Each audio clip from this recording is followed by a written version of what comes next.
Hello, my friends. This is Glynn B. Allen Sr., and I'm here today to share with you what I like to call the Master Class.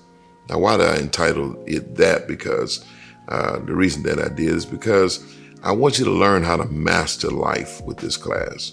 What I've discovered is if you don't master life, life will master you. So today, let's get started with another episode of Master Class with Glynn B. Allen. Now, my title is Bishop, of course, but I like to broaden my horizon, not just be a bishop, but to be a life coach. And for someone else, I just like to be an impactor. We got a lot of people out there that are influencers, but they're not making impact. My desire is that I will impact your life in a way that will change it forever.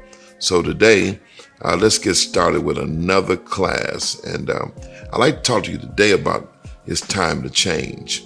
And many of us, we really realize that, but we find it very difficult to do so. We find it very difficult to make the adjustments in life, and we find it very difficult to adapt to the seasons that we're in. And I chose to use a foundational Bible verse. It's a little lengthy, so bear with me today. In Ecclesiastes chapter 3, verse 1 through 8. It says, there is a time for everything and a season for every activity under the heaven. A time to be born, a time to die, a time to plant, and a time to uproot. A time to kill, a time to heal, a time to tear down, and a time to build. A time to weep and a time to laugh, a time to mourn and a time to dance. A time to scatter stones and a time to gather them. A time to embrace and a time to refrain from embracing. A time to search and a time to give up. A time to keep and a time to throw away. A time to tear and a time to mend. A time to be silent and a time to speak. A time to love, a time to hate. A time for war and a time for peace. And I want to talk to you today about the importance of change, because with every season that you will encounter, what I want you to know is it comes with a requirement to change. One season changes or switches over, or it shifts. So many of us stay right in the position that we've been in an old season. An old season activity and behavior won't fit into the season that you're in. So today, I want you to hear me today, because it's so important for you to change with every season and time that you encounter. Why is that important? Because so many of us will have bad practices, well, not just bad practices, but some good practices, and they were good for the place that you were in before, but they're not good for where you are now. So you got to be able to shift, make the change that is necessary. And that's a big challenge for life, is changing and not remaining in yesterday. Today demands something different. Now, many of us, we have prayed and God has shifted the season, shifted the time that you are living in. Things have moved on, but you are stuck in a bad place. In 1 Chronicles, let's go there real quick, in chapter 12 and verse 32. It says, from Issachar, men whom understood the times. They understood the times. They had discernment of the time, and they knew what Israel should do. They not only discerned the time that they were in, but they knew what they should do in those times.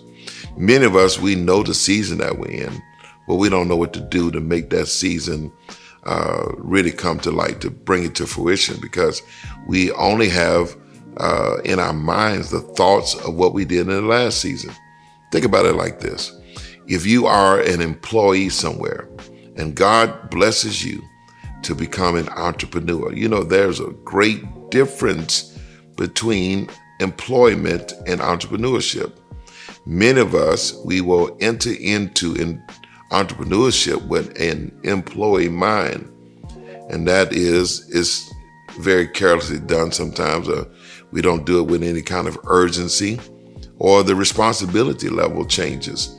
So what I'm trying to get you to see is with every level comes some changes.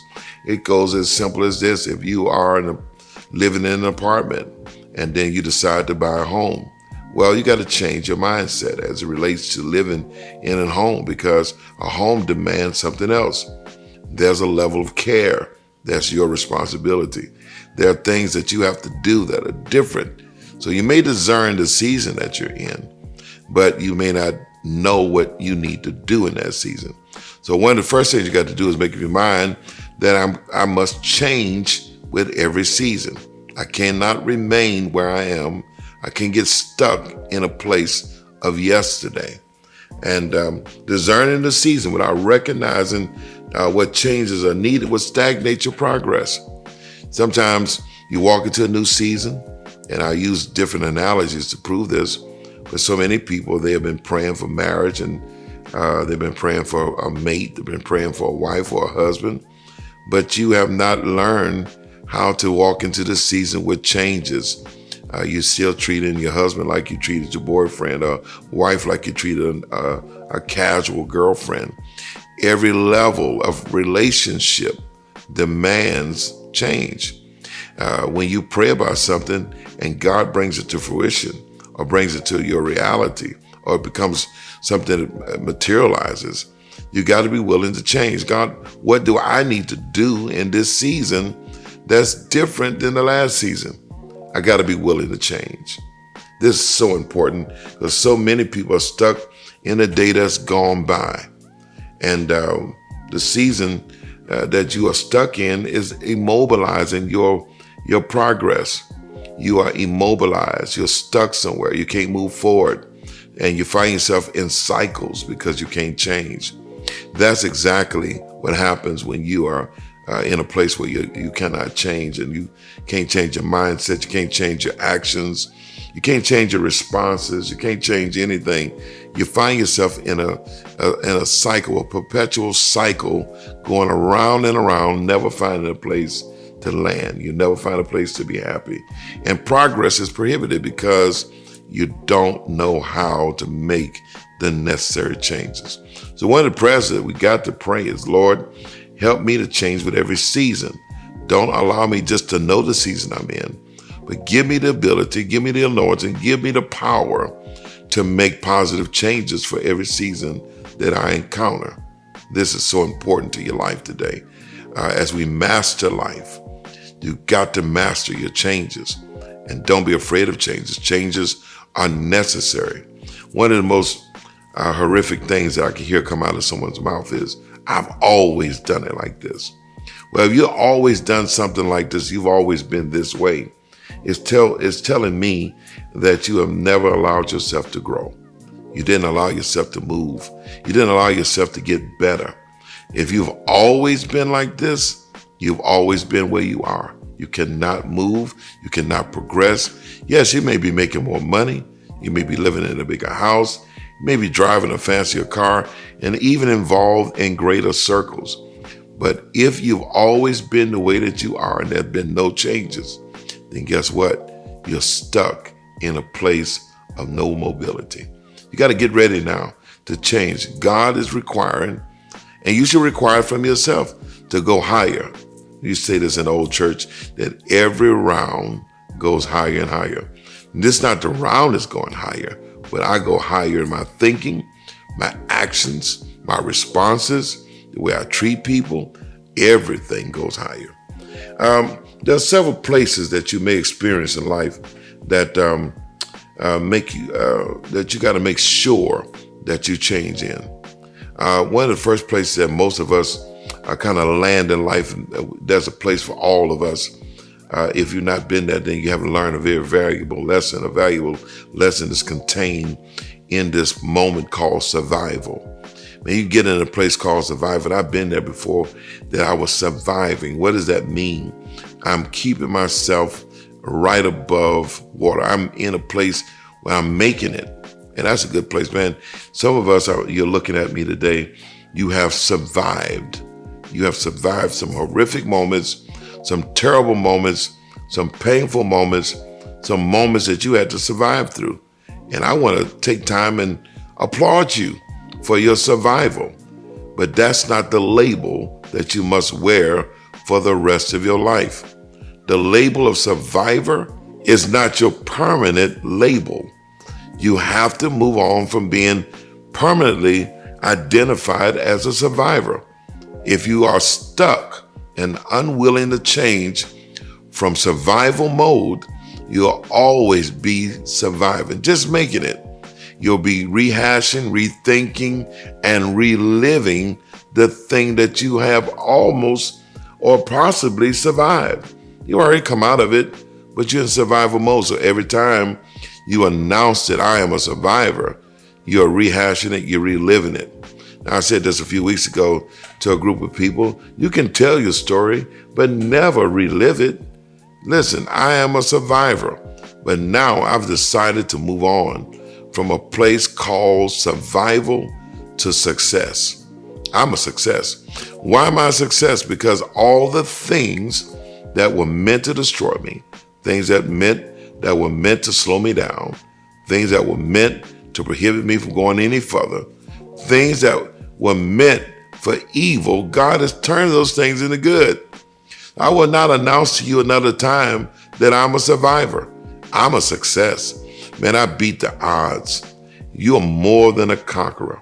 Yes, and no weapon that's been formed against you has been able to prosper. I win in every situation. I'm no longer going to label myself or announce to you my survival. I will announce to you today that I am a success.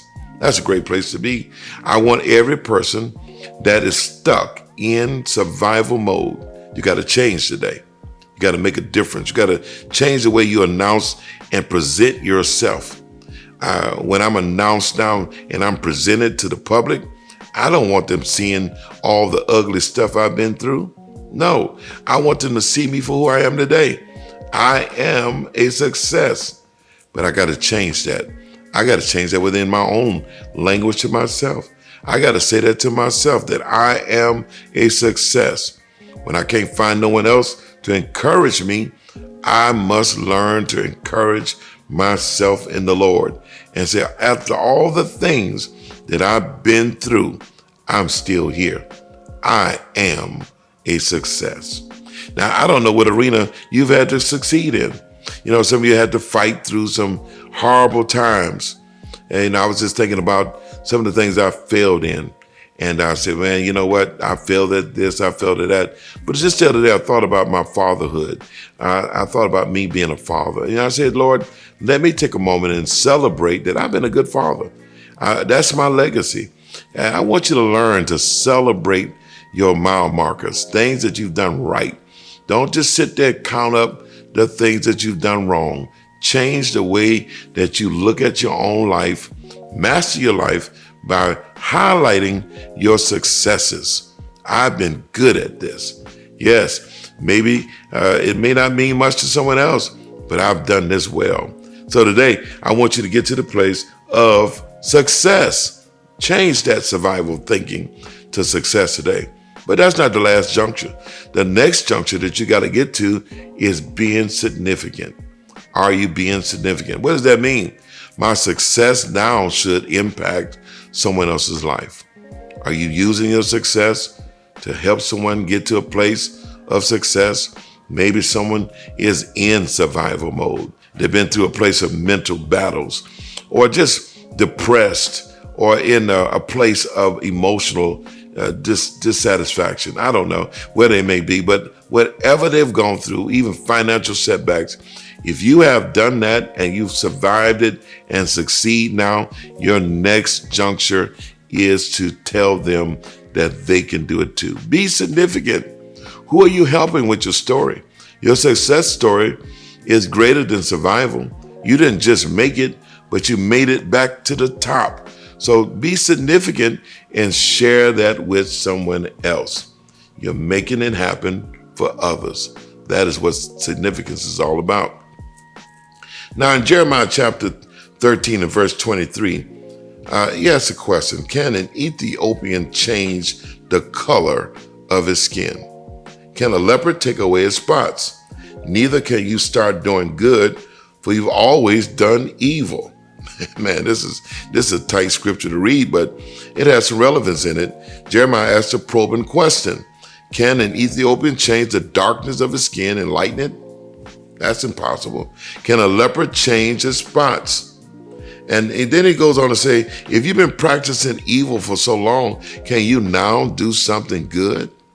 Well, the truth is we cannot change on our own. We got to make up our mind we want to change, but we got to get to the place where we employ the power of God to bring about change. I cannot change my past.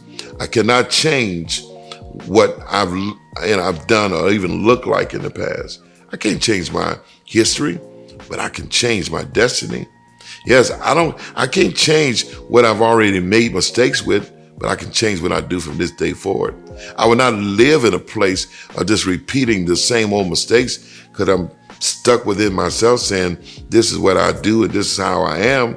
No, I can get better. I can make the necessary changes. And I'm going to admonish you to do the very same thing. Stop talking about what you cannot do and think about what you can do with the power of God, with the power of the Holy Spirit. With Christ, through him, we can do all things. I can change today, and I'm making changes on purpose. I'm making changes on purpose. Someone once said this, that a person really doesn't change until they get to this particular point, until the pain of remaining the same outweighs the pain of change. Do you get what I'm saying? That it's so painful for me to stay the way I am, and not only am I painful or being pain with it, but I'm causing pain for others if I remain this way. So I'll take the pain of change because the pain of remaining the way I am is paining me, is hurting me, and is hurting everybody around me. So today, we got to make up our minds, man, I won't stay like this. It's hurting me, it's destroying me, and consequently, I'm destroying lives around me. And the pain of remaining the same is now outweighing the pain of change. Well, there's several places you got to make up your mind that you got to endure to get to your place of change.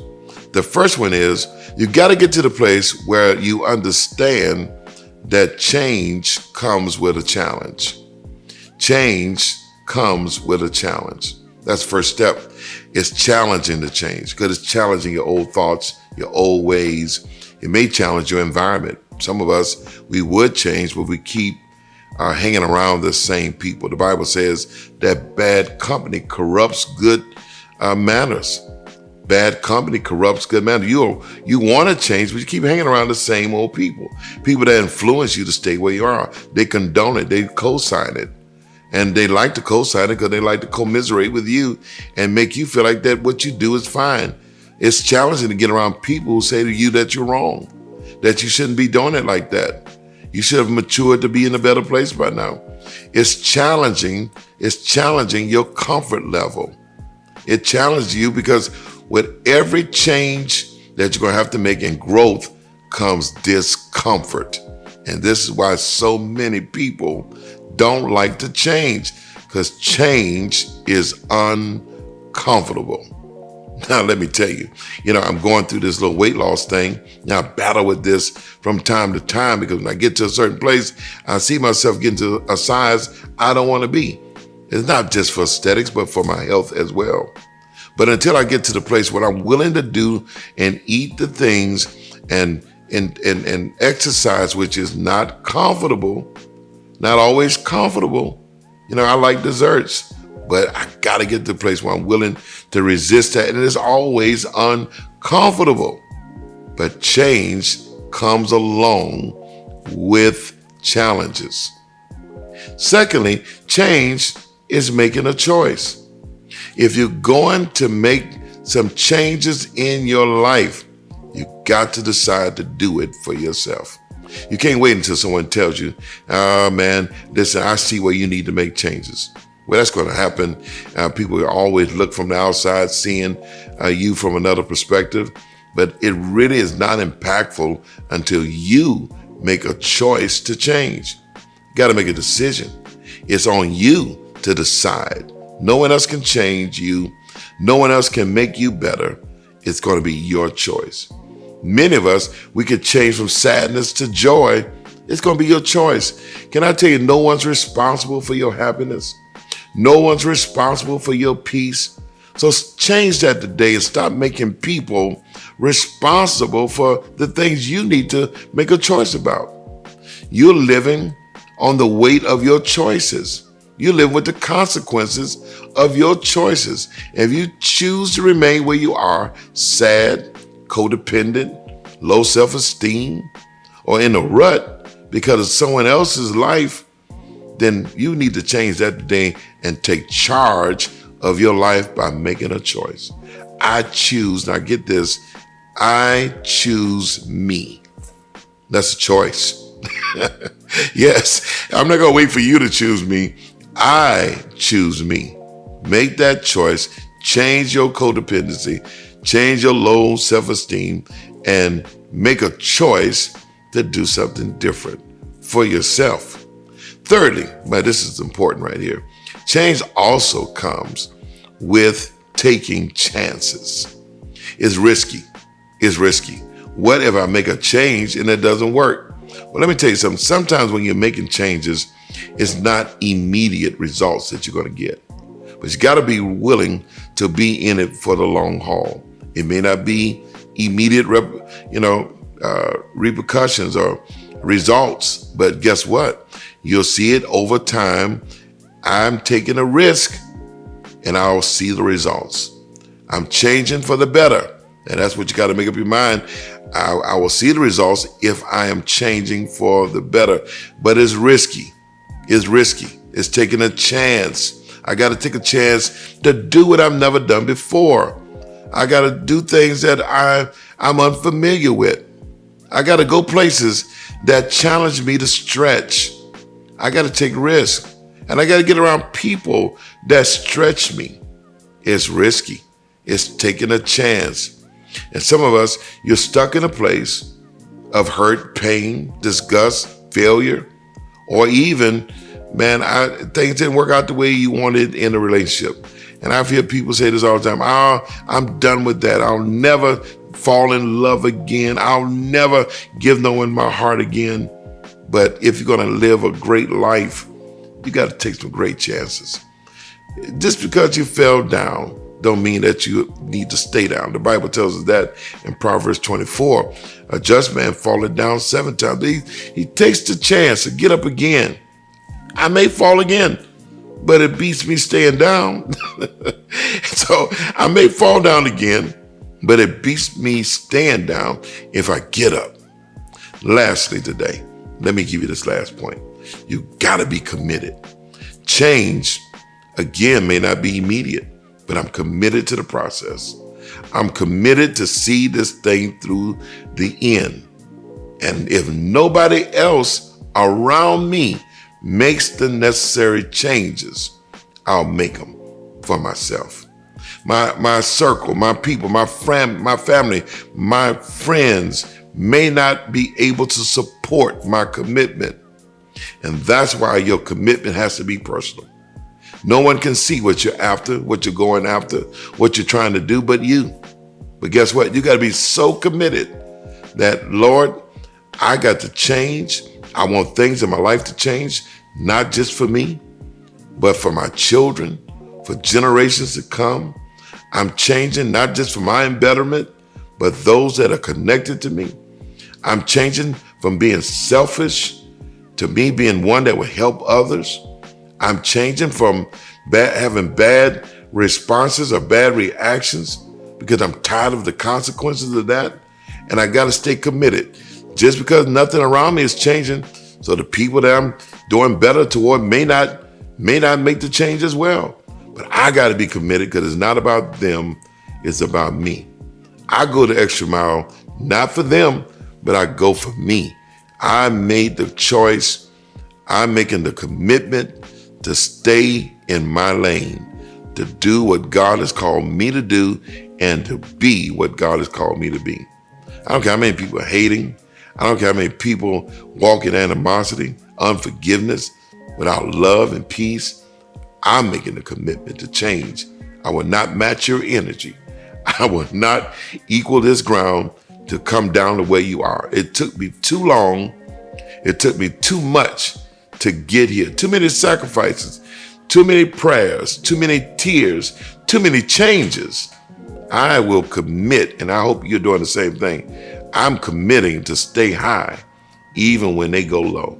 This got to be a commitment. It don't take nothing to get down and get dirty, but you got to be committed to stay on high ground. Today, I hope this word helps encourage somebody, because change is so necessary as you go into the next season, and we are there. I believe that God is walking us and ushering us in to something brand new, but you will not be able to maximize it if you're not willing to change. Now, what is it about you that you can really internalize and say, you know what? I'm doing an introspection today. I'm doing personal reflection. What can I change to make this season a success?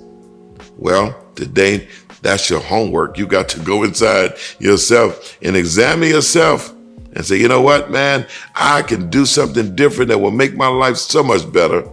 I got to change some stuff. All of us know what those things are. So today I challenge you to personally take inventory of yourself.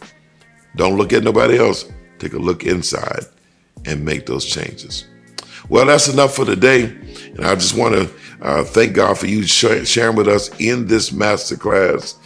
It is so powerful to be able to come to you. And I'm so privileged to come to you and share something I hope that will help you master your life. Well, beloved, after hearing this word today, there may be someone here that needs to surrender your life to Christ. Or you may be looking for a place to fellowship and find a great church family. Or maybe you need encouragement daily. There's a number on the screen. You can tap in the word or type in the word and text it in. Saves if you want to be saved. Connect if you want a church home.